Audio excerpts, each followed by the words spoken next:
मेरे हिसाब से वर्क लाइफ बैलेंस का मतलब फ्लेक्सिबिलिटी है। For example with AI as a CHRO मेरा entire decision support system will be automated. There are people who will work hard and grow and there will be people who will seek their so called work life balance and not grow. अब आप एक technical field से आते हो और HR बन जाते हो, तो हमारी नौकरी, हम जैसे लोगों की नौकरी तो खा रहे हो सर आप। मैंने अपनी नौकरी किसी और को दी ना। फिर ठीक। Give and take. Give and take जी। अल्टीमेटली अगर आप धंधा करोगे किसी को तो नौकरी करनी पड़ेगी ना। वो एक लाइन सुना था मैं कि अगर नौकरी कहीं करना है तो मालिक बन के करो। हाँ, ओनर, सेंस ऑफ ओनरशिप होना चाहिए। और अगर बिजनेस करना है तो नौकरी समझ के करो। बोलते ना सास भी कभी बहू थी। तो what would be your suggestions? क्या करना चाहिए ले ऑफ से बचने के लिए? कुछ है ऐसा? काम, value people who add value. Okay, next comes AI। नया भूत, सब जॉब चली जाएगी। आप उसी फिर आप CHRO में ह्यूमन नहीं रहेगा तो आप किसको हेड करेंगे? Chief AI officer. Yes. A lot of people didn't like the idea of computers in offices because they thought the jobs will go. The most digitalized and AI adopted function is HR.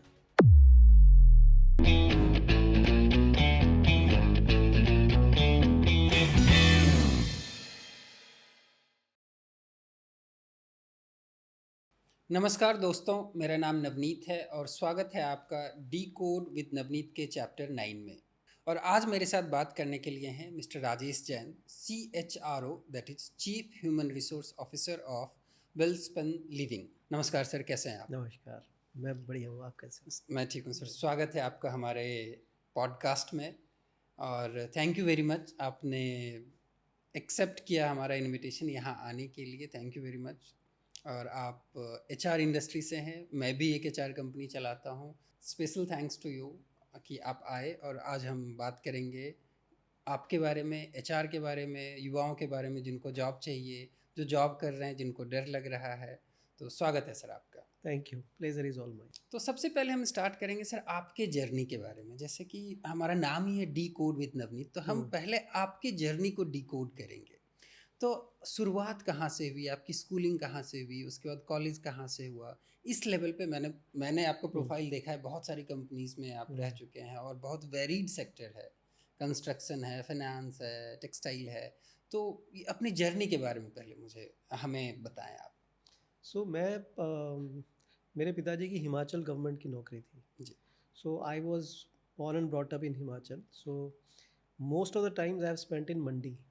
मंडी बहुत सुंदर शहर है हिमाचल में और वहाँ पे मेरी schooling हुई। एक गवर्नमेंट विजय हाई स्कूल करके एक स्कूल है, बहुत पुराना, आई थिंक 150 साल पुराना स्कूल है, राजा विजय सेन ने बनाया था। तो उस स्कूल में मैंने 10वीं तक पढ़ा। एक सेकंड रोकना चाहूँगा, तो ये गवर्नमेंट स्कूल वो वाला गवर्नमेंट स्कूल है जिसमें जो अगर गवर्नमेंट स्कूल बोलो तो दिमाग में जो पिक्चर आती है, या हाँ, एक अच्छा स्कूल गवर्नमेंट था? गवर्नमेंट का स्कूल है, लेकिन एक टाइम पे उस समय गवर्नमेंट स्कूल ही होते थे, प्राइवेट स्कूल बहुत कम थे, तो सब अच्छे होते थे। हाँ, सो मतलब जिस तरह के टीचर्स हमारे थे और जो इंफ्रास्ट्रक्चर था स्कूल में, मतलब वो अच्छे खासे प्राइवेट स्कूल्स में भी नहीं होता है आजकल। लेकिन गवर्नमेंट था, मतलब नर्सरी से लेके पूरी इंजीनियरिंग हम गवर्नमेंट में ही पढ़े। तो मंडी से शुरुआत हुई? मंडी से शुरुआत।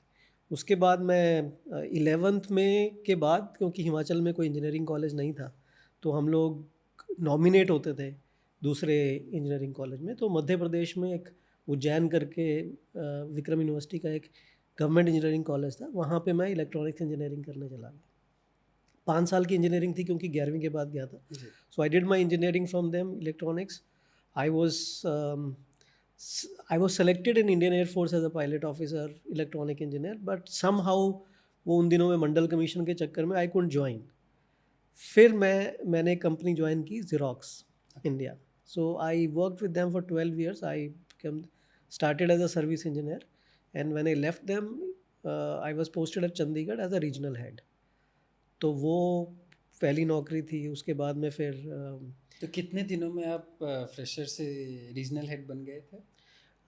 टाइम लगा। मैं फॉर एग्जांपल 6 महीने के लिए हम लोग ट्रेनिंग थे, GET बोलते थे। उसके बाद में इंजीनियर, सीनियर इंजीनियर, फिर उसके बाद technical specialist, service manager, senior service manager, so बहुत सारे, बहुत मतलब सारे। हर 1 डेढ़ साल में कुछ ना कुछ रोल बदली होता था, जी।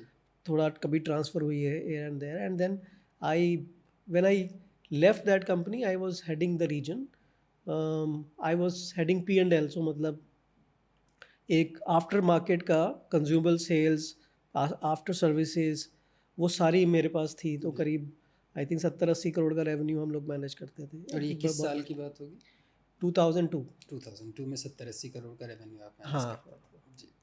तो वो एक अच्छा एक्सपोजर था, मतलब Xerox was something which is one of the best thing which happened to me. Right. उस टाइम की वो पहली मल्टीनेशनल थी।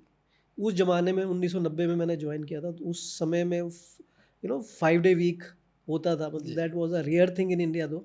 Right. None of the private companies used to have it, but we used to have that kind of culture. बहुत ही बढ़िया culture learning का, और जिसको बोलते हैं ना इनोवेशन का, प्रॉब्लम सॉल्विंग का, बहुत मज़ेदार जगह थी। तो वो 12 साल करने के बाद में फिर मैंने एक और मल्टीनेशनल ज्वाइन करी, ईटन कॉरपोरेशन, दिल्ली में। दिल्ली में। तो वहाँ पे मैं, it was a relatively smaller company, we were into a business of electrical and power quality. तो मैं वहाँ पे टेक्निकल हेड जैसे ज्वाइन किया था मैंने, लेकिन कुछ टाइम बाद मुझे ऐसा लगा कि मतलब ये थोड़ा छोटी जगह है, मुझे कहीं बड़ा कुछ करना है। तो I was trying to look out, क्योंकि मेरे पास सिर्फ सर्विस का ही एक्सपीरियंस था उस समय। जी। So I was technical services और बिजनेस लीड करता था मैं। तो वहाँ पे टेलीकॉम के अलावा उस समय में कोई ज़्यादा ऑप्शंस थी नहीं। फिर हालांकि मैं बाहर जाना चाहता था, लेकिन मेरे को मेरे बॉस ने उस समय रोका कि यार Rajesh, I think you can do something else. Right. ये टेक्निकल सर्विसेज बहुत छोटी जगह है, इसमें कितनी देर रहेगा। तो then he gave me an option of job rotation, and I become their HR head. So that was a something, which changed a lot within me, outside me, and for me, and I then become their head of HR and business excellence. So साथ में मैं quality, business excellence, six sigma, ये सब भी करता था। तो वो करने के बाद में देन नई लर्निंग शुरू हुई, बिकॉज वो सर्विसिंग या टेक्निकल सपोर्ट ये सब तो मेरे बाएं हाथ का खेल था। सर पहले एक सॉरी मैं हाँ, रोक रहा हूँ, मैंने MBA किया है HR में। हाँ। अब आप एक टेक्निकल फील्ड से आते हैं और HR बन जाते हैं, तो हमारी नौकरी, हम जैसे लोगों की नौकरी तो खा रहे हो सर आप। तो मैंने अपनी नौकरी किसी और को दी ना। हाँ, फिर ठीक। Give and take. Give and take. जी। सो ये एक्चुअली हमारे टाइम पे, मतलब जब मैं 12 साल ज़ीरॉक्स में था, जी। और उसके बाद भी 4-5 साल जब मैं ईटन में था, तो हमारे पास कोई HR मैनेजर नहीं था। HR सिर्फ हेड ऑफिस में 1 या 2 लोग बैठते थे, पॉलिसी बनाते थे। जी। HR के सारे काम मैंने सीखे ही तब है जब मैं बिजनेस मैनेजर था। सो देयरफॉर ऐसा कोई चीज़ नहीं है जो हमने एज बिजनेस मैनेजर नहीं किया, जो आज के समय में HR करता आज के समय में है। बिल्कुल। Got it। फिर वहाँ से आप वहाँ HR में से मूव हाँ हुए। HR में मूव हुआ। फिर मेरे को बीच में सुजलॉन में एक अपॉर्चुनिटी मिली, जी। जो कि स्ट्रैटेजी प्लानिंग में थी, बट वो थोड़ा HR से लिंक था।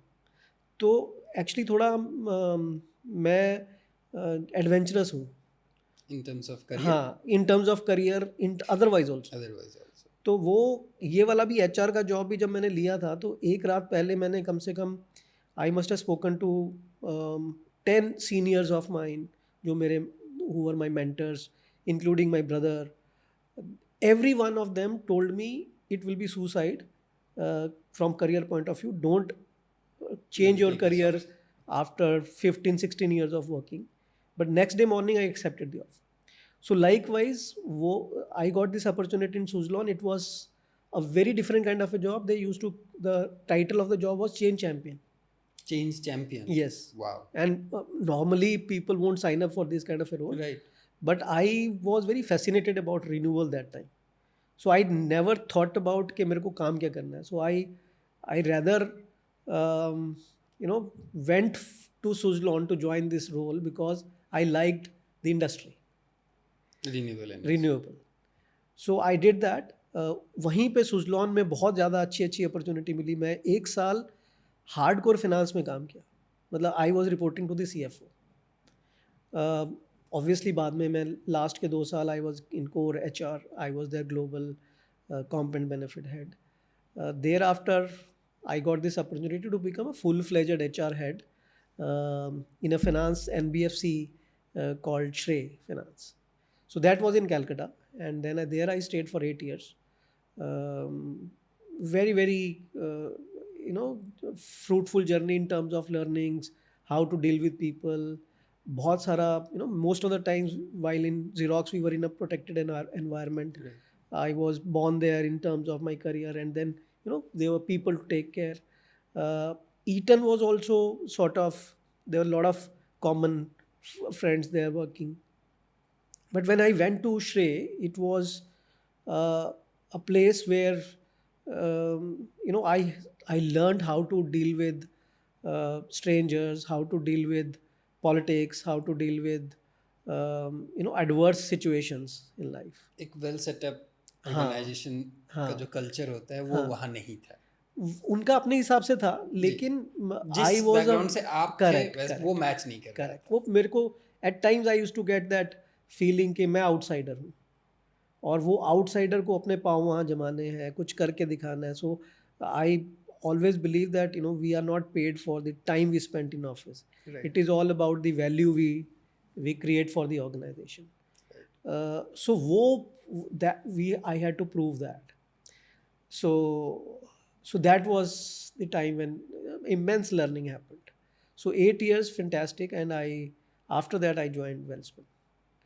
Wellspun, how is the journey so far? So very nice. I think I joined them in the infrastructure division, as I told you. Um, it was a relatively, Wellspun had multiple, it's a conglomerate. So including textile was their Right. flagship. Textile के बाद में pipes, this infrastructure, then warehousing, a lot of businesses. Uh, this was the relatively newer one, the infrastructure, but I really enjoyed my time with it. So there is a strong connection what we are talking Yeah. that Begusarai, I am from Yes, Begusarai yes, और yes, Begusarai yes. में जो bridge बना है हाँ, नया हाँ, हाँ. वो आप you were a part of that Yes, team. yes. So how is the experience? So I think First of all congratulations, बहुत सुंदर ब्रिज है और since I am from Begusarai तो लोकल लोगों को भी बहुत अच्छा लग रहा है, दिखने में भी बहुत अच्छा है और काम तो कर ही रहा है बहुत अच्छा. So how is the experience? नहीं वो बहुत ज़्यादा चैलेंजिंग प्रोजेक्ट था. That was, as you also mention, that it is one of its kind in Asia. Right. Right. So Ganga नदी बहुत, एक तो उनका स्पैन बहुत वास्ट है वहाँ Right. पे, और मॉनसून से पहले गर्मियाँ शुरू होने के उसमें the water level rises and the flow is very very very Current is very fierce. strong. Yeah. So 2 or 3 times it so happened that the pillars which we erected in the water, they were tilted. Okay. And we were not able to use them. So उसका हमें design change करना पड़ा बीच में, और कई एक बार तो ऐसा लग रहा था कि ये हो ही नहीं पाएगा. But then obviously we had good people, good technical people, so we could actually rescue one of the pillars. और उसके बाद में it was then there was a lot of other challenges, including जो रेलवे लाइन्स ही बहुत सारी आसपास जी. में, तो उनके ऊपर ब्रिज बनाने के लिए बहुत ज़्यादा मुश्किल होती है. अर्लियर डिज़ाइन वाज कि रेलवे लाइन के ऊपर ओवर ब्रिज बनाना है, लेकिन बाद में हमने our advisers suggested that we should do it under the railway line. So वो डिज़ाइन चेंज एटसेट्रा एटसेट्रा, बहुत सारे चैलेंजेस थे. बट आई थिंक थोड़ा सा समय एक्स्ट्रा लगा, लेकिन बाद में जो बन के आया, एक एक जो सेगमेंट इरेक्ट हुआ था, वो जो आप देखते हो जिनके ऊपर रोड बनी है, जी. वो पिलर के ऊपर, वो मैंने फर्स्ट सेगमेंट जब इरेक्ट हुआ तो I was standing on the crane. Wow. या तो आई मीन नॉर्मली मैं जो बिजनेस होता है उसके बिल्कुल फ्रंट में आके काम करता हूँ, तो बहुत ज़्यादा मेरी उसके साथ में I am associated a lot with. Very nice and congratulations. It's really Yes. wonderful. Masterpiece of engineering it was. Yes yes. So now we have moved to lifestyle. हाँ. So why this transition? You are something bore हो जाते हैं आप 4 साल में 3 साल में कुछ नया करना है, जैसे आपने बताया कि you are very curious to do new things. How is that? Actually मैं जिसको बोलते हैं ना, there are 2 types of people. some people who are width people and some people who are depth people. Right. तो मेरा preferred choice width है. सो मेरे को स्पेशलिस्ट, मैं हालांकि मैं 3 बार स्पेशलिस्ट रोल में रहा हूँ और कई साल मैंने एज अ स्पेशलिस्ट निकाले हैं, लेकिन मैं ज़्यादा जर्नलिस्ट हूँ और मुझे जर्नलिस्ट बनना भी अच्छा लगता है और मैं प्रेफर भी करता हूँ. सो इसलिए एक पर्टिकुलर इंडस्ट्री में बहुत टाइम मैं नहीं रहा. अब 12 साल मैंने सिर्फ उसमें निकाले, ज़ेरॉक्स में. वो तो फर्स्ट जॉब थी. फर्स्ट जॉब थी. उसके अलावा 8 साल एनबीएफसी में था, लेकिन वहाँ पे वो बहुत बड़ा पोर्टफोलियो था. वहाँ पे इंफ्रास्ट्रक्चर भी था, वहाँ पे और बहुत सारे डेवलपमेंट के बिजनेस थे, वहाँ पे फाइनेंस था. तो वो क्योंकि इतना पोर्टफोलियो था कि वहाँ मैं बोर नहीं हुआ. लेकिन आई एग्री, मेरे को ज़्यादा देर एक ही चीज़ में रहूँ तो मैं बोर हो जाता हूँ. ठीक है. So what's your current responsibilities? अभी आप क्या करते हैं? अभी मैं एक वेनिला CHRO हूँ, Welspun Living Limited, which is a textile division of Welspun World. करीब 10,000 करोड़ का बिजनेस है and across the world. So we have factories in US and India. India में गुजरात में है, वापी और अंजार में. Anjar is a huge township which we have developed and we have factories in Hyderabad also and a place called Ohio in US. Okay, very nice. So my first question, apart from your own journey, कि आजकल social media का time है. Everyone जब भी किसी के पास free time है cab में हो तो लोग रील्स देखते रहते हैं. मैं अपनी बात बता रहा हूँ, जब भी मैं रील्स देखता हूँ तो कुछ चीज़ें बहुत कॉमनली आती है. जॉब नहीं करना चाहिए. जॉब में जो आपको सैलरी मिलते हैं वो अफीम है जो आपको अपना वैल्यू भुलाने के लिए दिया जाता है. अगर आप जॉब कर रहे हो तो आप अपने सपनों का गला घोट रहे हो. So you are working and you are doing wonders in your life. You have done so many things in so many varied fields. तो मुझे टू बी ऑनेस्ट आपके लाइफ में कोई कमी नहीं दिख रही है. You are on such a nice post. तो आपका क्या टेक है इस पे कि ये कैसे हो सकता है कि जो जॉब कर रहे हो बेकार है? नहीं, बेकार है ऐसा तो नहीं है, लेकिन बट ऐसे रील्स मुझे तो आते हैं. नहीं, I agree, because I think वो तो मनोस्थिति पढ़ के आपको रील फॉरवर्ड वैसी होती है. That is AI these days. लेकिन ये एक कल्चर एक I also subscribe to that idea that if you are capable then you should work for yourself. There are 2 types of mentalities. One is the service mentality, the other is the owner mentality, right? Service may be, if you have to rise, you need owner's mentality, right? Absolutely. If you have owner's mentality anyways, then why don't you become an owner? So that is my philosophy. My grandfather used to tell me, वो उनकी भाषा में उत्तम खेती मध्यम व्यापार न्यूनतम चाकरी, वो ये मेरे को बोलते थे. लेकिन my father was a government servant and I have my brother, me, my sister, we all have done jobs only. हमने कभी अपना बिजनेस करने का नहीं सोचा. तो वो करेज की कमी थी या हमें जैसे आपने बोला वो ओपीएम मिल गया था, ड्रग मिल गया था कि आप करते रहो आप नौकरी, may be because of that. But sir नौकरी करके भी तो कितना अच्छा नहीं, कोई बुरी बात नहीं है, लेकिन क्या है कि सी अल्टीमेटली अगर आप धंधा करोगे किसी को तो नौकरी करनी पड़ेगी ना, right? So we need all kinds of people. So कोई भी चीज़ अच्छी या बुरी नहीं है, लेकिन एक मेरे को ऐसा लगता है कि your satisfaction level maybe because maybe grass is greener on the other side, right? Maybe because I have friends who have done their, who were in jobs, done their businesses, now they are very happy and some of them still say यार नौकरी is better, because हर महीने एक जो check आता है वो business में uncertainty बनी रहती है. So therefore though I have this in mind, I many times to youngsters I also tell them कि if you have some backup और कोई अच्छी बैक है और अगर पेरेंट्स का कुछ बिजनेस है, so do join them and उसको बड़ा करो rather than doing a job. वो एक लाइन सुना था मैं कि अगर नौकरी कहीं करना है तो मालिक बन के करो. हाँ, सेंस ऑफ ओनरशिप होना चाहिए.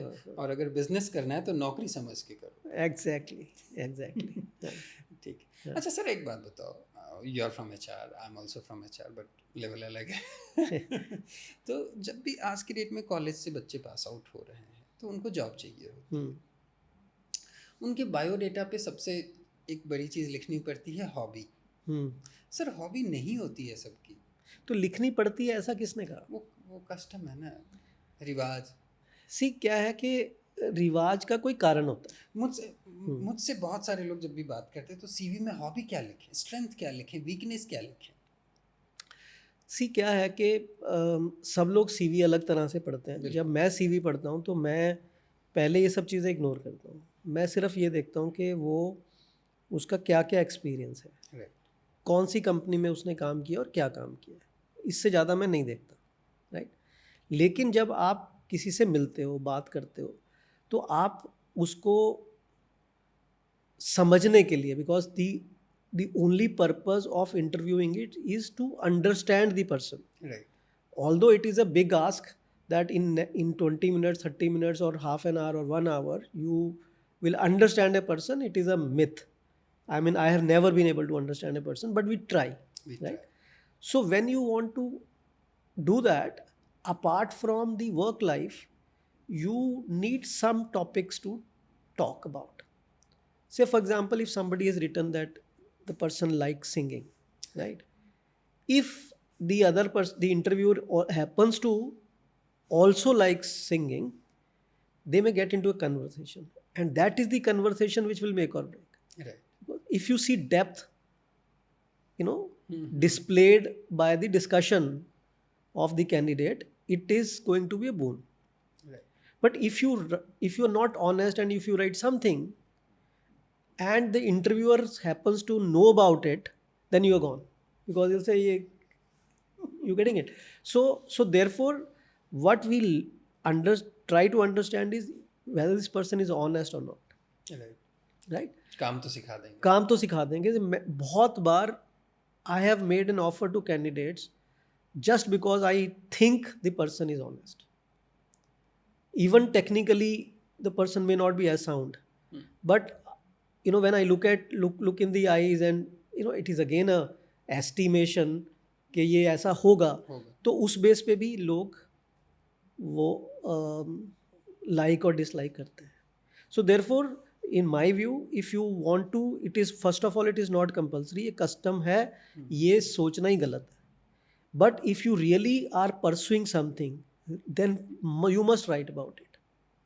वो लिखने से एक कन्वर्सेशन का पॉइंट आता है, और उस कन्वर्सेशन में you can flaunt if you are deep into it. तो बट लिखना जरूरी नहीं है। नहीं है, बिल्कुल नहीं है, स्ट्रेंथ, बिल्कुल. वीकनेस में हाँ, ऐसा कुछ लिखो जो तुम्हारा एक्चुअल में स्ट्रेंथ हो. हाँ, जैसे बहुत दिमाग लगता था, वो समझ आ जाती है ना. So many a times when I converse with people, so I look for के किसी में सेल्फ अवेयरनेस इतनी हो that somebody tells there real weakness. Some people do that, and I tell you, those questions are to explore whether the person is self aware or not. ऐसा कोई इंसान है जिसमें वीकनेस नहीं है, बिल्कुल है ना. Possible. So therefore if you are converting your strength into weakness, for example, मैं सर बहुत मेहनत करता हूँ, यही मेरी वीकनेस है ना. ऐसी चीज़ें लोग बोलते हैं, देन यू रियलाइज दैट क्या कन्वर्सेशन करें, वो झूठ बोल रहा है, right? So therefore, if you find a person who will really tell you about the weaknesses that person has and what he or she is trying to do, or maybe if he or she says that I want to live with this weakness, that honesty we like. So the point is, we are testing the self awareness of the person, and if you are able to assess that this person has self awareness, good enough. Only 1% of the people have self awareness. Correct sir. Okay sir, next question. लोग बहुत interviews देते हैं, जब senior level पे, जिस level पे आप interview लेते होंगे, वो तो खुद ही एक बहुत कुछ अचीव कर चुके हैं लाइफ में, फिर वो आपके पास आते होंगे. बट बहुत जूनियर लेवल पे जो फ्रेशर हैं, या 0 to 5 और 5 to 10 ईयर्स ऑफ एक्सपीरियंस पे, उनको इंटरव्यू के लिए अगर कुछ टिप देना हो तो आप क्या देना चाहेंगे? So सबसे पहली बात है कि you must be prepared. See, वो nothing matters more than your preparation about the interview, right? Right. Now it is your luck whether whatever you were prepared, that as the interviewer is asking those questions or not.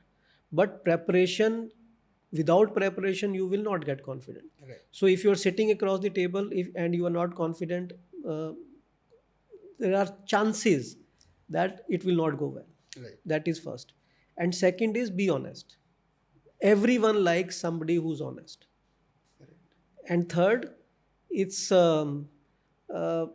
as I mentioned earlier, don't claim to know it all. Show your vulnerability. Show that what you don't know and you are trying to learn. Right. That's it. This much is enough. Okay. This is for job seekers perspective. Correct. HR में भी बहुत सारे लोग हैं हमारे audience में, या जो बहुत लोग देखेंगे. तो एचआर राउंड ऑफ इंटरव्यू जो होता है उसमें एचआर्स को क्या ध्यान में रखना चाहिए, क्योंकि वो भी बहुत बच्चे होते हैं, ऐसा नहीं है कि सब बहुत सीनियर ही होते हैं. तो उनको आप क्या टिप देना चाहेंगे उनको, क्योंकि सर ये ना बहुत tell me something about yourself, उसके आगे बच्चों को पता ही नहीं है कि क्या पूछना है, कैसे समझना है, उनको क्या टिप देना चाहेंगे. So you're saying that HR managers को क्या पूछना चाहिए? एचआर मैनेजर्स, एग्जीक्यूटिव्स, या देखो, क्या समझना चाहिए. ये मोस्ट ऑफ द टाइम अगर आप उसको एक टूल की अगर मैं बात करूं, तो नॉर्मली कुछ कंपनीज या मोस्ट ऑफ द कंपनीज वो साइकोमेट्रिक एक टेस्ट करते हैं. तो वो टेस्ट को अगर आप पढ़ोगे, अगर आप HR प्रोफेशनल हो, तो आपको कुछ क्वेश्चंस अपने आप बन जाएंगे. वो क्वेश्चंस क्लैरिफाइंग क्वेश्चंस होते हैं. So there they on certain parameters the people are evaluated as per the psychometric, and I believe in psychometric assessments. And there, wherever you find the person is either very good or not so good, you can frame the questions and ask. So jisko uh, just to validate whether those points are right or wrong, or maybe where if there is a if people are working on their strengths and weaknesses or not. So that is a technical answer. However, most of the companies don't get into that psychometric thing. So I think what HR must do, other than understanding the specifications, compensation, etc., they should get into conversation. Yeah, because assuming that technical round is clear, get into a conversation and assess कि जो चीज़ें यहाँ पे ऐसी हर एक every company has a little different DNA. Right. कि ये चलता है, ये नहीं चलता यहाँ पे, right? If there is a startup and there is somebody who's coming and he has a very very process oriented mindset. He or she doesn't go beyond a process. Right. For everything he will ask for a process.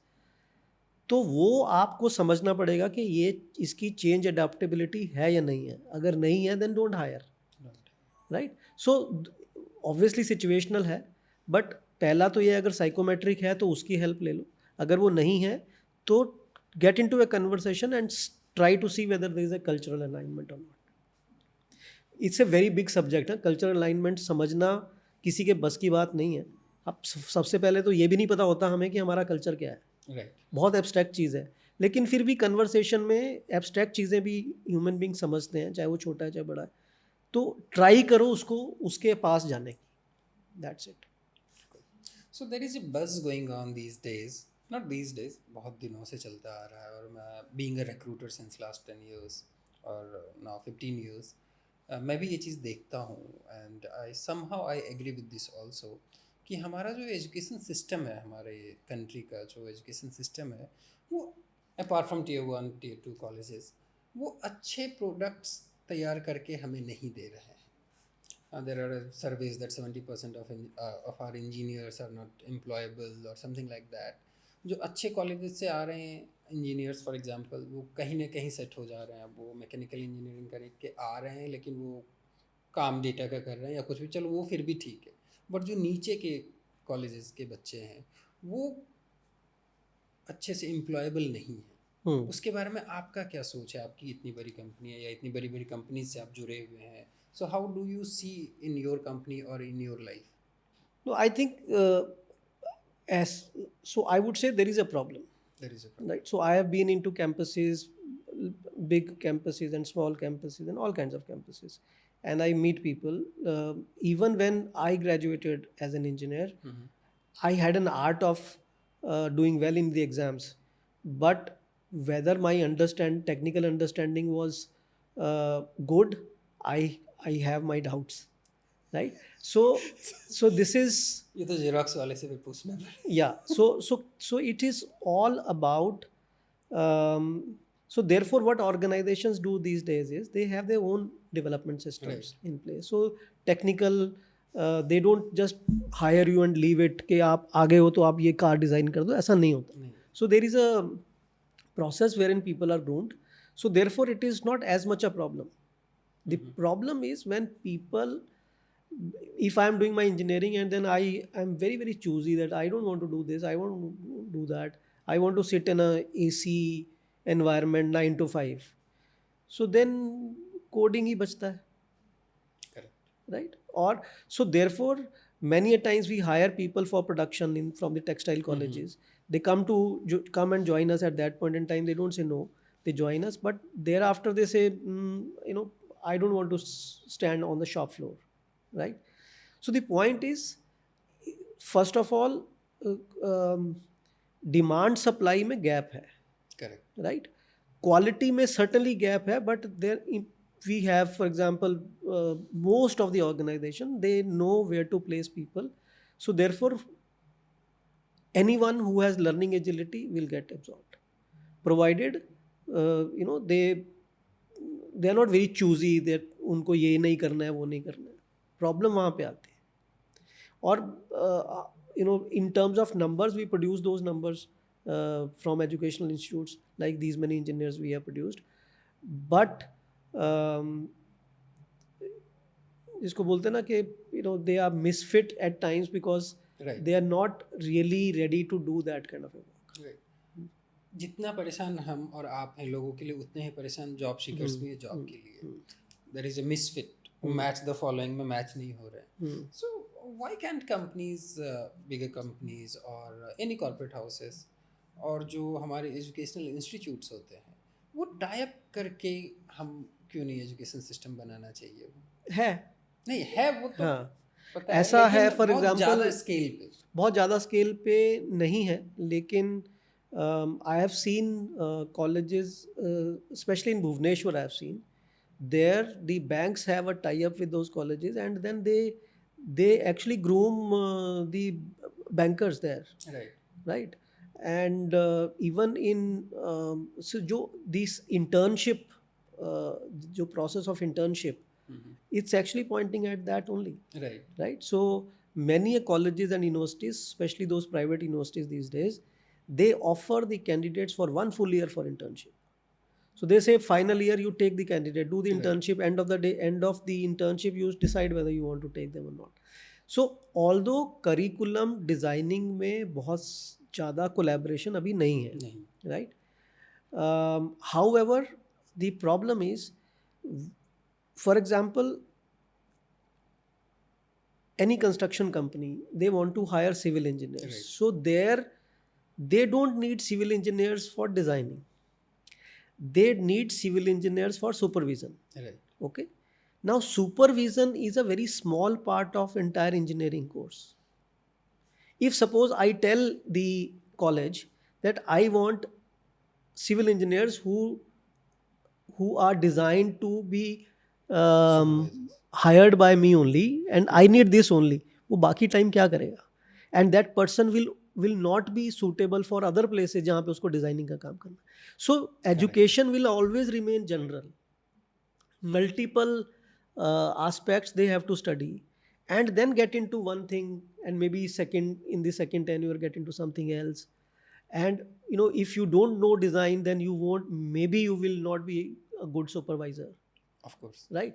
So therefore ये बहुत सारी चीज़ें हैं which are certain colleges like NICMAR, like some specialist design colleges, they fulfill those Right. requirements wherein you get a general degree, and after that you get into some specialized role which is more absorbable than a general degree.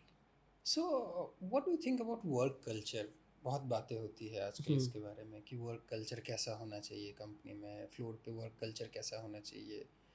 दो varied prospect हैं। एक जी बोलते 70 घंटा इन अ Hmm. Week तो इतना बवाल हो जाता है। Hmm. दूसरा फैंटेसी वर्ल्ड में रहना चाहते हैं कि सब कुछ Hmm. बहुत स्मूथ होना चाहिए, वर्क लाइफ बैलेंस होना चाहिए। तो उस पर आपका क्या, what's your take on this? I know हाँ, it can be a controversial no no, topic but इसमें इट वुड कुछ बी योर ओन। कंट्रोवर्सी नहीं है. So this is in my view. पहले so I have a counter question. दुनिया में कोई आदमी जो बड़ा बना हो, आदमी औरत कोई भी कोई बड़ा बना हो बिना मेहनत के? नहीं, पॉसिबल ही नहीं। नहीं है ना. नहीं सो व्हेन मिस्टर सेज के 70 घंटे काम करो, जी, he doesn't mean that you are a bonded labor. Right What he means is work hard to grow, right? So if you don't want to work hard, then fine. I think we'll have place for both, yin and yang, है ना.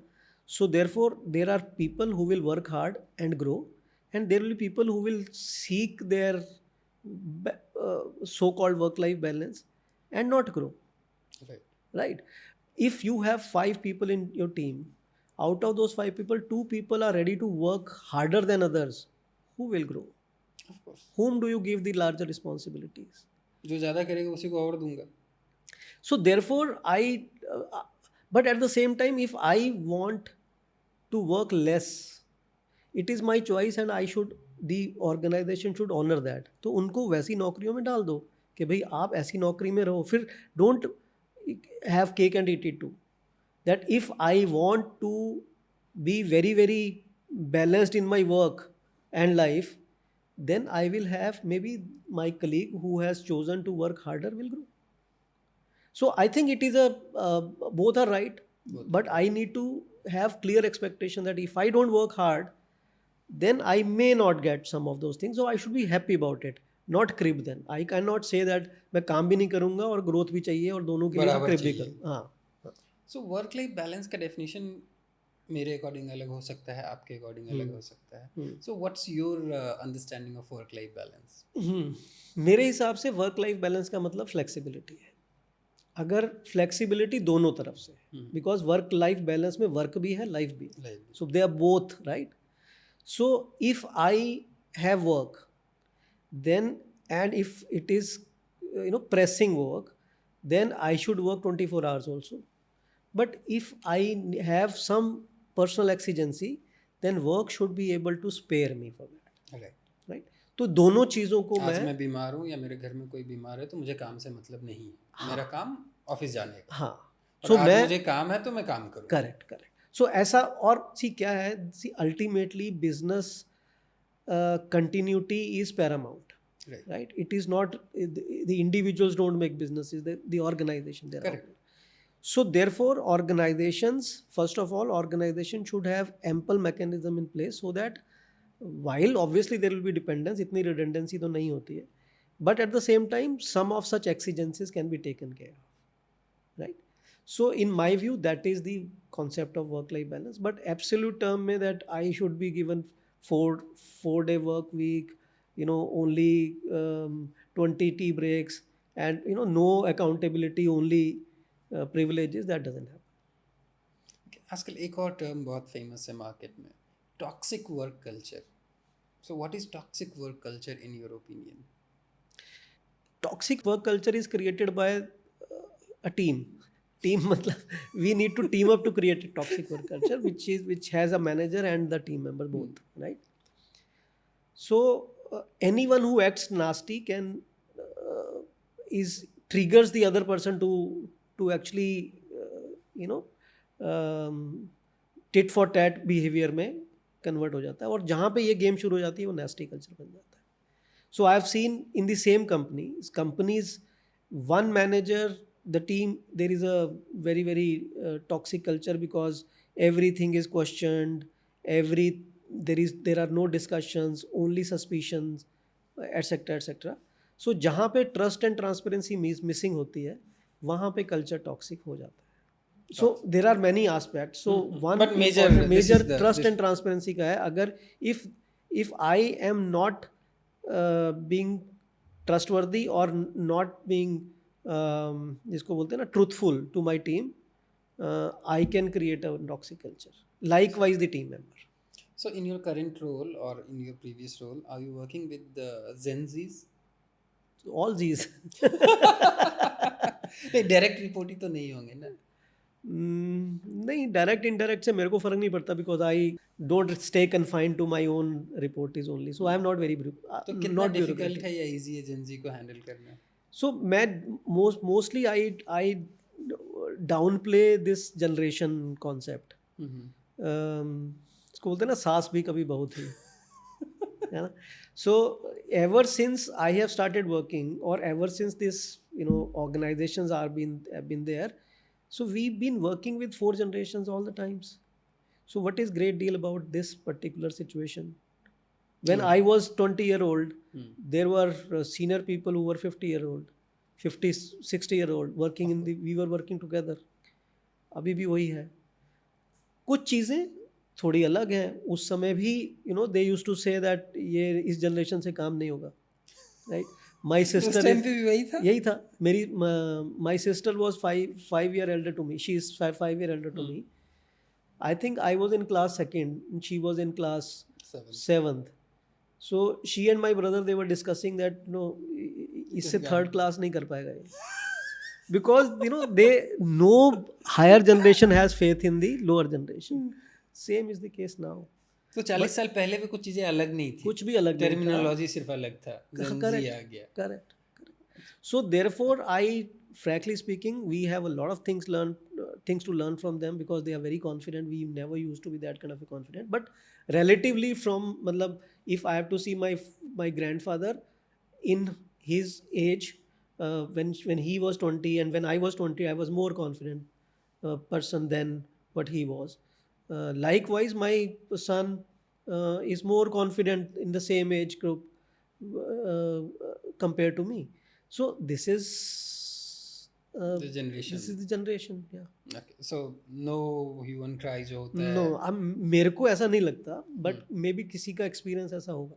मुझे तो अच्छा लगता है छोटे छोटे बच्चों के साथ. हाँ, अच्छा भी लगता है. मतलब all kinds of, मतलब ऐसा नहीं है कि अच्छा ही लगता है. It's like normal. Correct. So I, frankly speaking, I don't understand this whole conversation of Gen Z and Gen whatever. Okay, next comes AI. नया भूत है. सब जॉब चली जाएगी. आप फिर आप CHRO में ह्यूमन नहीं रहेगा तो आप किसको हाइड करें? Chief AI officer. Chief AI officer, yes. So क्या है कि नवनीत 96 आई थिंक 96 और 97 तब उससे पहले तक I have worked in offices where there used to be no computers. Okay, there was no computer. तो एक बात बताओ, मेरा हमेशा से एक ये question since I was a recruiter. तो सोचो एक रिक्रूटर का क्या काम है? नौकरी पोर्टल खोला या कोई जॉब पोर्टल खोला या मेल्स खोला, प्रोफाइल्स आया, उसको कॉल किया, बात किया. अगर कंप्यूटर नहीं था तो कैसे कॉल करते थे? और अगर लेटर भेजते तो 4 दिन के बाद आता वो इंटरव्यू देने. वो दिन हरी. कितनी अच्छी लाइफ थी. बहुत नहीं अच्छी लाइफ थी. क्या फॉर एग्जांपल क्या होता था कि आप रिक्रूटर्स की बात कर रहे हो. सो there was I'm talking about recruiter because I am a recruiter. So I declined my first job which was मेरे को कैंपस में मिली थी. उसके बाद मेरे को suddenly I had to look for a job, right? तो उसके बाद मैंने क्या किया कि मैंने एक पहले लिखा अपना रिज्यूमे पेन से. Okay. ठीक है. और कॉपी कहाँ से किया? कॉपी होती थी, फोटोकॉपियर थे. नहीं मतलब हाँ, जैसे सुनो, हम उसके बाद भी वहाँ उस समय में, मतलब मेरे समय में भी देयर वर DTP के शॉप्स होते थे, desktop publishing, right. So there was some computers जो कि बहुत रेयर होते थे. Right. So I will give it to them, he will type it. और कंप्यूटर में नहीं, इलेक्ट्रॉनिक टाइपराइटर होता है, राइट. इलेक्ट्रॉनिक टाइपराइटर में सुंदर सुंदर टाइप करके then I will go to a photocopy shop and make some copies, put it in a folder and go to. पहले तो सब कंपनीज में जाके हम लोग CV बांटते थे. और उसके बाद में there were some consultants. There was, I still remember, A to Z, ABC उन दिनों में भी था. A to Z करके कंसल्टेंट था नेहरू प्लेस में. और भी कुछ ओमाम कंसल्टेंट भी था. उन लोगों के पास जाके हम अपना सीवी दे देते थे, और वहाँ पे एक पीपी फ़ोन नंबर होता था, मोबाइल तो थे नहीं, तो हमारे मेरे ब्रदर के घर के पास किसी का फ़ोन नंबर होता था, वहाँ पे मैसेज छोड़े जाते थे और उस मैसेज पे हम कॉल कर लेते थे, या वो चिट्ठी भी लिखते थे। ऐसे करके हमें नौकरी मिली थी। So there were consultants right. जो पूरा मैनुअली काम करते थे, और देयर वर ये सब चीज़ें होती थी, बट उतना, जिसको बोलते हैं ना, उतनी प्रॉम्प्टनेस नहीं थी जितनी अब है। For example, I was service manager, I remember people used to write letters to me that there is some problem in this service, and then I will read that शाम को जब मैं ऑफिस वापस आता था फील्ड विजिट करके, then I will read all those letters, फिर मैं पेन से उनके रिस्पॉन्स लिखता था, and then that rough draft will go to a typist will type, then I will do the proofreading, वो उसको करेक्ट करके then she will type again, and then we will courier the letter, right? Communication था और मस्त चलता था, कोई ऐसा प्रॉब्लम नहीं था। हाँ, उस समय भी हम लोग यही रोते थे प्रोडक्टिविटी नहीं है, आज भी रोते हैं प्रोडक्टिविटी नहीं है। सो प्रोडक्टिविटी रिमेन्स एन इशू। हमने अच्छे से कम्युनिकेट नहीं किया, वो उस समय भी प्रॉब्लम थी, अभी भी है। अब मेरे पास ईमेल है, व्हाट्सएप है, चैटबॉट सब कुछ है, तो भी मैं कम्युनिकेट नहीं कर पा रहा हूँ, उस समय भी कम कर पाता था। सो साधन बढ़ गए, उसकी वजह से कॉम्प्लिकेशंस भी उतनी बढ़ गई हैं। तो AI job, so what I was trying to, अभी थोड़ा डाइग्रेस करके हम, सो उस समय जब हमें कोई कंप्यूटर, जल्दी नहीं, हमें जब computer, you know, one fine day I saw, I was in Xerox, और on my table there was a PC line, IBM का एक पीसी पड़ा हुआ था। उससे पहले we used to have one computer in which we used to do some data punching and some reports निकालते थे। So I thought in my mind that the company has gone out of its head. Why do I need computer? What will I do with this computer? Right? And rest is history. Now you are seeing कि बिना computer के कैसे कर सकता है इंसान काम, isn't it? बिल्कुल। Right? But tell me, number of jobs which were there at that point in time and today, have they gone down? Because a lot of people didn't like the idea of computers in offices because they thought the jobs will go. Right? So there are ample such examples. Apart from the fact that if you were a steno and a typist on electronic typewriter or a typewriter who never wants to change herself or himself, उसकी नौकरी चली जाएगी। But बहुत सारी चीज़ें हम uplift कर देते हैं। सो वी वुड, अभी for example with AI as a CHRO, मेरा entire decision support system will be automated, पर डिसीजन मुझे ही लेने पड़ेंगे, राइट? पहले क्या था कि पहले somebody used to prepare the data, somebody will analyze the data, somebody will bring the insights, and maybe I will also, we all will get insight, see insight बनाते हैं, insight के बाद में then we will take a decision। अभी insight तक का काम कम AI कर सकता है, if अगर हम उसको अच्छे से leverage करें। So if insight वाला काम हमारा हो गया, अभी decision लेना है, तो I mean our job will be more complex because now I have no, जिसको बोलते हैं ना, अभी छुपने की कोई जगह नहीं है, right? So I have a decision support system is there, which is good because it will happen very quickly, right? So decisions can be made. The other thing is, for example, in recruitment, I've used AI in you know, uh, gathering employee feedback or staying in touch with employee. I've used AI. So AI is a boon. Jobs इससे जाएंगी, jobs change होंगी for sure, right? है ना? अभी उसके बाद में, for example, now I feel the need of data scientist and psychologist in my team. पहले मुझे नहीं ज़रूरत पड़ती थी उनकी, बिकॉज उतना डेटा ही हम इकट्ठा नहीं करते थे, राइट? अभी मेरे को इतना डेटा है, now I am aware that you know I have so many sensor, I have so much of data, now somebody needs to make head and tail of this data. So we were talking कि AI से job change होगी, जाएगी नहीं। हाँ, but यहाँ पे ना एक चीज़ ज़रूर होती है, जो बहुत रिजिड लोग होते हैं ना, डायनासोर्स, हाँ, फिर वो नहीं चलते, वहाँ प्रॉब्लम आएगी, बट वो हर बार आती है। बिल्कुल, हर चेंज पे। So my next question would be like, what do you think is the importance of automation and technology into HR? So like automation and technology helps in all other parts of business, so HR में भी, I mean there is, HR is no different. एक meme चलता है कि HR वालों का काम होता है रंगोली बनाना, सच है? um,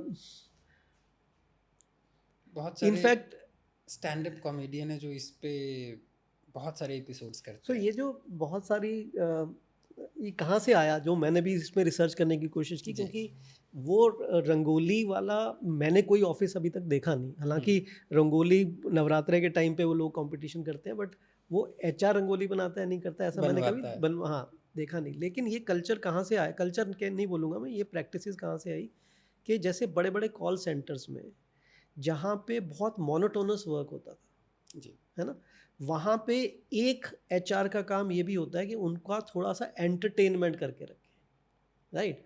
मतलब monotonous in to the extent कि वो 4 घंटे लगातार एक के बाद दूसरी कॉल आंसर कर रहा है, दूसरी के बाद तीसरी कॉल आंसर कर रहा है, वो सामने वाला उसको गुस्से में बात कर रहा है, प्यार से बात कर रहा है, झगड़े हो रहे हैं, all kinds of those thing.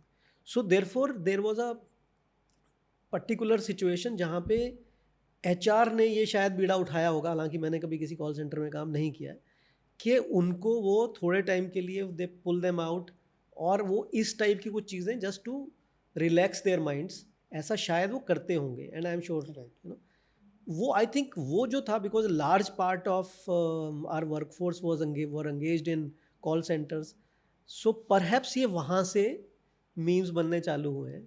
लेकिन बिलीव यू मी, ये एंगेजमेंट के नाम पे ये सारी चीज़ें अच्छी बात है, कभी कभी होनी चाहिए, लेकिन ये I mean this is an over, इसको बोलते हैं ना, थोड़ा सा एग्जैजरेशन होती है। बट रंगोली बनाने में कोई हर्ज तो है नहीं। बट एआई और टेक को अच्छे से हमें इस रोल में मैं इवॉल्व आपको एक होते। बार बताऊं कि हमने, मैं अभी बता रहा हूँ आपको, हमारे our MD says that we should adopt AI, we should adopt technology.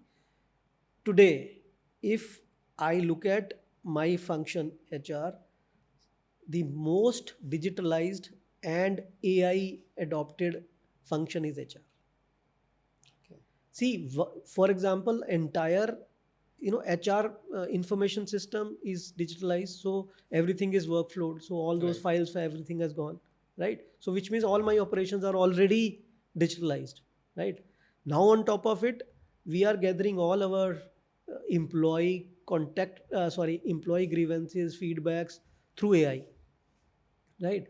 We are hiring through AI, सो जो जो वीडियो बॉट्स हैं, they we are using them. We are also doing all kinds of analytics through power, I mean your co-pilots and this thing. So आई थिंक HR में बहुत scope है, because HR में बहुत सारा डेटा है, डेटा ये हमें बहुत पहले इम्पोर्टेंट पता ही नहीं डेटा है। था। आई रिमेंबर आज से करीब 10 साल पहले मैं एक टेक्निक कोई एक वर्क, क्या बोलेंगे, कॉन्फ्रेंस अटेंड करने बॉम्बे आया कलकत्ता से। तो उस समय मेरे दिमाग में बहुत क्यूरियोसिटी थी कि मैं ये डिजिटलाइजेशन करनी है, मैं कैसे करूँगा, मेरे को तो कुछ पता ही नहीं चल रहा। भाई लोग बोल रहे हैं डेटा एनालाइज करो, मेरे पास तो डेटा ही नहीं है। So then I very like a very like a very curious and innocent person, I stood up in that big hall in in some big hotel in Bombay, and Dr. Ritu Anand was talking about, she was TCS HR head, she was talking about digitalization in HR. So I asked her that, you are saying all those things, but where is the data? Then she told me, data कहाँ है, वो कैसे आएगा? She then told me, we have to put sensors, and a lot of sensor you have, you are capturing the data, but you are not putting them systematically, etc., etc. So she told me the art and science of creating that data, and that was that day and today. Now I have learned that art of actually collecting the data. So once we have data, it is, और कितनी जगह पे आपको data gather करने में ही problem. Got it. So in employee life cycle, from entry to exit, HR takes care of everything. So what is the one most important thing phase as per you? In HR? Yes. I mean, in the various phases from entry to exit. So what is the most important thing which HR takes care of? देखो, in fact सभी phase important है, but I think on boarding जो है ना, large part of attrition happens, we call it infant mortality, right? Correct. So when somebody leaves one organization and joins another organization, the everyone is vulnerable, even if the person have joined as a CEO, right? So वो uproot होना एक जगह से और दूसरी जगह पे जब rerouting हो रही है, so that is the time when assimilation requires a lot of care. So, and I will admit here, I mean, HR is not doing a good job there. So that is a part where all our energies should go, so that we take care of the roots, we take care of the nourishment at that point in time. So वहाँ पे जड़ें मजबूत करना बहुत ज़रूरी है. So I've given a metaphor, but assimilation का मतलब है stay in touch, tell them what works here, what doesn't work here, proactively, listen to them frequently, solve their problems, and help them understand uh, who are the people who can help them in what situation. So वो कुछ time के लिए वो support करना बहुत जरूरी है. सो attrition से सब परेशान है, सो क्या करना चाहिए जिससे एट्रिशन कम हो? I am working with an number of clients and everyone is fed up with this attrition at all levels, right from top to bottom. No, I think attrition is something. See, basically demand and supply का Right. equation सब जगह लगता है, बिल्कुल. है ना? So when there is a phase when I give you an example, when we in the in our factories, the workers attrition is generally high, right? Because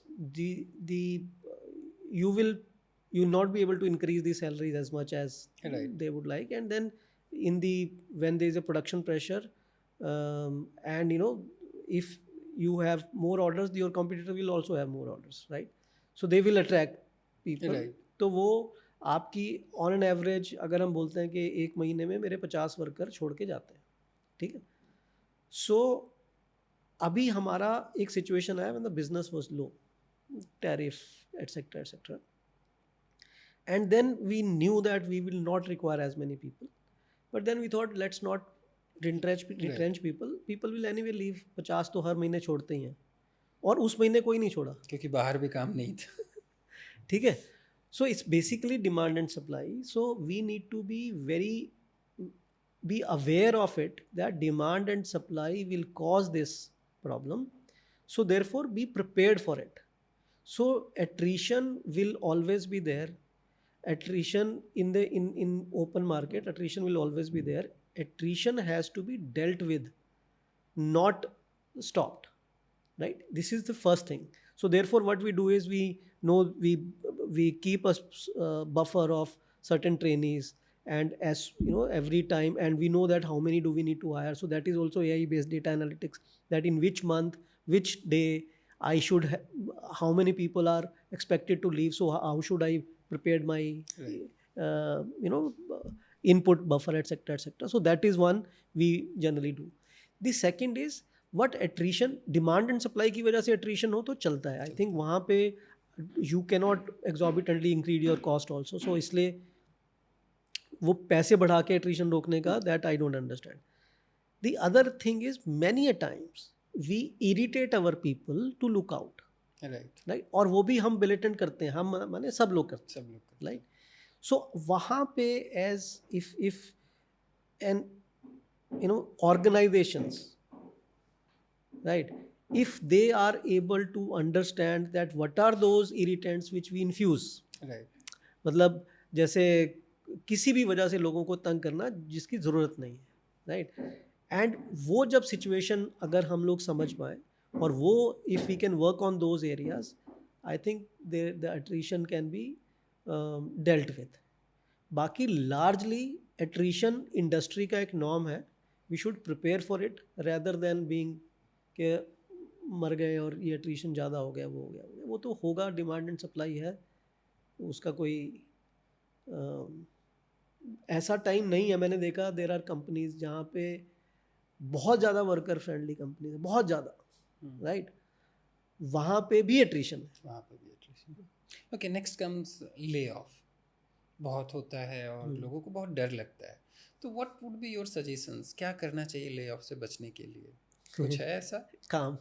काम, this is the only way. हाँ, सो आप अगर value add करते हो तो मैंने देखा है कि जहाँ पे हमने एक फैक्ट्री बंद भी करी, राइट, फैक्ट्री बंद, फिर भी हमने कुछ लोगों को रखा। कि अच्छे लोग मिलते नहीं। हाँ, सो पीपल शुड अंडरस्टैंड कि कॉर्पोरेट्स और एनी कंपनी वैल्यू पीपल। हाँ, अगर लोग अच्छे हैं तो yes, correct, yes, value people who add value. Who add value. So अब हम आएंगे सर आपके ऊपर, आप कैसे, क्या करते हो आप, आपका रूटीन क्या होता है so that you keeps going on? कभी मुड़ के पीछे नहीं देखा आपने अपने करियर में, ये चीज़ें आपने अचीव कैसे की? नहीं, ऐसा तो see it's very ordinary career, otherwise it's okay, but the see what happens is work, what I mean, obviously we enjoy work, but it वो there are moments when there is stress, right? उसके बिना होता नहीं, right? You can't have very happy go lucky day every day, so there are stressful days, there are not so stressful days, right. So वो stress अगर आपने उसको handle नहीं किया तो फिर आप ज़्यादा नहीं टिक पाते। तो स्ट्रेस को हैंडल करने के लिए सबसे पहले मैं तो एक गॉड गिफ्टेड हूँ, because I am forgetful. Okay. इस वजह से मेरे बहुत नुकसान भी होते हैं, बिकॉज मैनी टाइम्स मैंने बहुत डांट खाई है इसकी वजह से, घर में भी बाहर भी, कि ये करना था और हमने मतलब नहीं किया, राइट। लेकिन फॉरगेटफुल होना स्ट्रेस को हैंडल करने के लिए वरदान है, right. So some particular part of stress which bothers people for maybe a month, मेरा वो 5 दिन में निकल जाता है। और so that is my biology, right? Having said that, then there are certain things which कुछ मेरे नियम हैं जो मैं ट्राई करता हूँ कि हफ्ते में 6 दिन 5 दिन तो करूँ। उसमें सबसे पहले तो अपना मैं एक हफ्ते में करीब करीब 25 से 30 किलोमीटर दौड़ता हूँ, और रोज़ जिम जाना है, रोज़ मंदिर जाना है, और रोज़ ऑफिस जाते हुए एक बार मैं अपनी मदर से बात करता हूँ। तो ये चीज़ें जो है वो थोड़ा मेरे को फ्रेशनेस रोज़ सुबह दे देते हैं। वेरी नाइस, रिचुअल है ये तो सर। हाँ, ठीक sir, thank you very much, आपने टाइम निकाला, संडे को टाइम निकाला, अब फैमिली का टाइम होता है संडे को, और आप हमें टाइम दिया आपने, और अपने बारे में बताया, अपने वर्क कल्चर के बारे में बताया, अपनी जर्नी के बारे में बताया। Thank you very much sir. Thank you. Thank you for watching the season 1 and episode 9 of Decode with Navneet. Stay tuned for more. Thank you very much.